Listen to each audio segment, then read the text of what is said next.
Speech off. Hi guys, welcome back to my channel. So I'm here to do a tag. I heard about this one from Talia Nerds Out. Actually, she did a combination of 2 tags, but I'm gonna do one of them at a time because I have a plan for the other tag, which I will tell you about as soon as I finish prepping for that video. So for now, we're gonna do the reading books about reading tag. So here we go. What do you enjoy most about reading? I would say the escapism, learning new things, just being able to, when I was little, it used to be fantasy, or like Harry Potter, you know, you're completely out of your world and you're somewhere else, Narnia, whatever. And as I got older, I just wanted to live someone else's life for a while and just escape my own, even if that was Nazi Germany and other people's adversities, which sounds kind of bad. But yeah, like I also just like meeting new people, getting invested, all of that. Number 2, what is the greatest benefit you get from reading? I think this question is kind of related. I think I learn a lot more from reading than I do from other like TV watching. I'm not really into documentaries, but I'm also not that into nonfiction in general. So I think I learn a lot from my fiction reading anyway. I mean, I know people say World War II books are like saturated and it's like so old and stuff, but truly it is not. I mean, I'm still learning stuff with every World War II book I read, even though some of them may look formulaic and the same. So yeah, I would say I learn a lot through reading. Number 3, is there any other activity that gives you similar satisfaction to reading? Weirdly enough, watching TV now, I was not a TV watcher as a kid, but I became one as an adult once I was able to like navigate the Apple TV and stuff, you know, once I was able to control what I watched. And I think I get the same kind of satisfaction that I get out of books because I get invested in characters. I want to discuss the characters. Actually, in some way, well, now because I can't access, well, okay. So I used to love, when I could access it, to read fan fiction about my favorite TV shows. So in a sense, I did some reading that way too.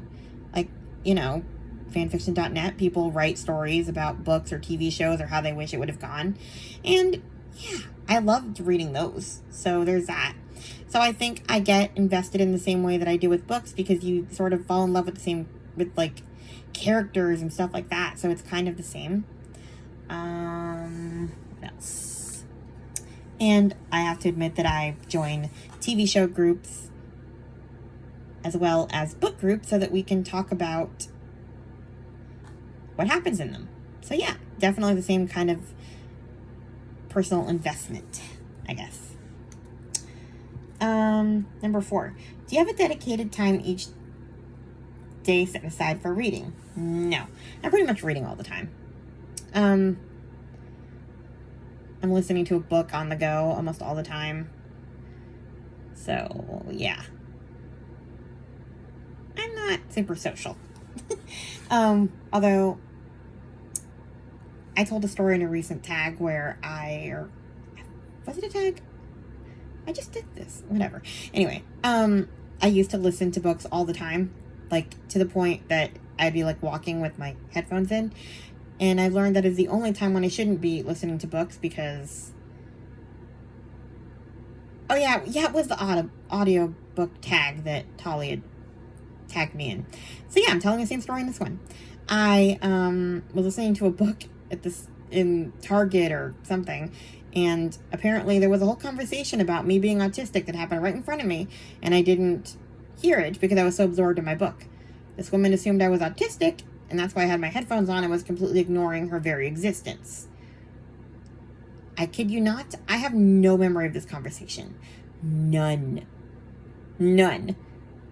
It's bad. And that's one of the reasons why I stopped walking around with an audiobook. My logic used to be that if I wasn't like involved in the shopping, why do I need to be present in the shopping? I can walk next to you and You know, you're forcing me to go to the grocery store because I can't be home alone, so I'll listen to books while I ignore you because I don't want to go to the grocery store. Didn't quite work out. Anyway, next, number 5. Do you have a dedicated amount of time each day for reading? No, I do not. Is that the same question, or did I write it down the same?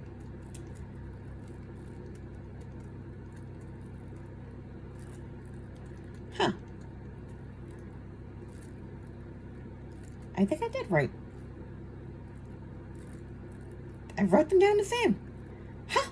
Well, oh well. I guess they were similar enough that I wrote them down very similarly. Anyway, number 6. What is your favorite essay or book on the joys of reading? I do not have one, but I do have something for number 7. What is your favorite quote about the joys of reading?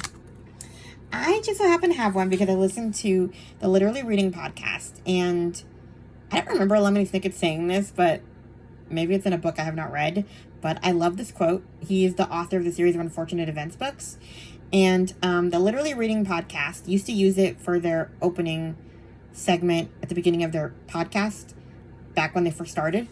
So the quote is, "Never trust anyone who has not brought a book with them," by Lemony Snicket. I wholeheartedly agree. If you do not have a book, you are not trustworthy. Number 8. I don't think Talia, or I think it was her mom who was in the video with her, answered this question, but it was in the prompts. But I'm going to answer it because I actually have kind of an answer to this. If you were denied time to read, or your access to reading was denied, how would you cope? First, let me answer the first part. If I was denied time to read, I remember when I was little, I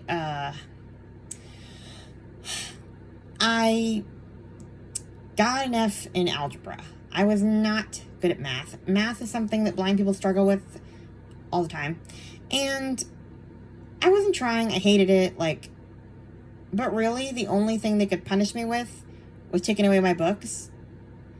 And they couldn't bring themselves to do it because my bookshelf at the time, that was before digital braille was a thing. So my bookshelf was I kid you not, you needed a forklift to lift it out of the house. We're talking, it was a huge entertainment center that you could put, I could stand in it because that's how big it had. My uncle gave it to me. And so I had my TV on it and I had books, standing up, you would put them on a shelf, but there was enough room for more books to go behind those books. And Braille books are, big. I mean, if you've seen my Braille Gadgets tour video, they're pretty big. Well, actually, no, that book isn't even that big. Once we went to digital Braille, I gave all my Braille books to different libraries, I think you give to the blind school. Whatever. My point is that the only thing that would have really upset me as a punishment as a child would have been to take away my books, and nobody could physically do it. And, well, they could, but nobody would want to even attempt it for, a 2-week grounding? That was the only thing I cared about. So, that is pretty much the reason why my I was a spoiled brat, and I pretty much did what I wanted because consequences be damned, because all I cared about was my books. If you weren't going to take me to a party at my cousin's house, excellent. I hate going to people's houses. More time to read. If I'm not going shopping with my mom, cool. I hate shopping. Truly, there was nothing else that really gave me as much joy as reading as a kid. So, yeah. That was a weird answer to that question, but I guess I answered it that way because they thought about denying me access to books. Now, the other part, if your access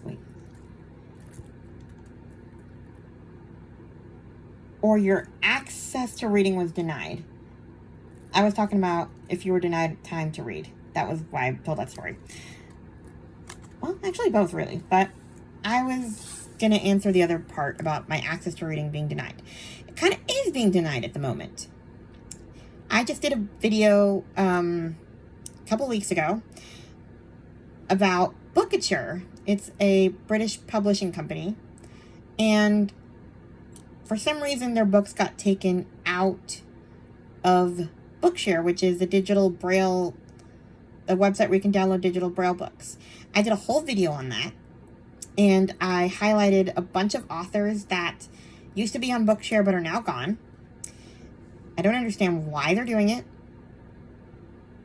but I am hoping that if the video gets enough views, it will get some more attention. So far, it only has 109, which is more than my normal amount of views, but it is not probably enough. I don't usually get more than 30 views on a video at a time. I'm not the most popular YouTuber, and I'm not normally one to beg for views. I don't mind having my small community of subscribers or whatever. Would it be nice to have over 1,000? Sure, but, you know, I enjoy my little community of people who follow me and comment on my channel, and I'm pretty happy with it. But just this one video, I want to go viral, if at all possible. So yeah, I'm going to attempt to link it in the description, and if I cannot do that, I hope that you please find it and share it with your friends so that this video can grow some viewership, because I want to make some noise. Because my access to books is being denied. So yeah. Also, one of the very first videos I ever did, actually it was the very first video I ever did, and it was the reason I started my BookTube channel in the first place. Nothing ever came of it, but I still posted the video. I actually did it twice. I posted it, my very first video, and then I posted it a year later, a similar one. There's a book called The Friend by Dorothy Comson that I really want to read. It's very similar to Big Little Lies, and it is available on audio in the UK, but not in the US, and I really want to read it. I even wrote to the author, and she never wrote me back, which I'm still very sad about. But a lot of her other books are available on Audible in the US, just not that one. And I really want to read it. It's called The Friend. And I did a whole video ranting about how much I really want to read that book. I will attempt to link both videos in the description, so you guys can give some viewership to that one, those two. The very first one I did was my very first video, and I remember I'm in my pajamas and messy hair. That was when I just thought it was a joke, and I posted the video, and I didn't think I'd get any subscribers. So excuse my look. I'm actually in my pajamas now, but I do have braided hair, so I look decent now. But anyway, yeah, that video was not my best, but yeah. Anyway, that is it for this video. I'm going to prep for my other video. Please like, comment, and subscribe. Share the videos that I'm going to link, and I will talk to you guys in my next video. Talk to you later. Bye. Speech on. Stop recording video.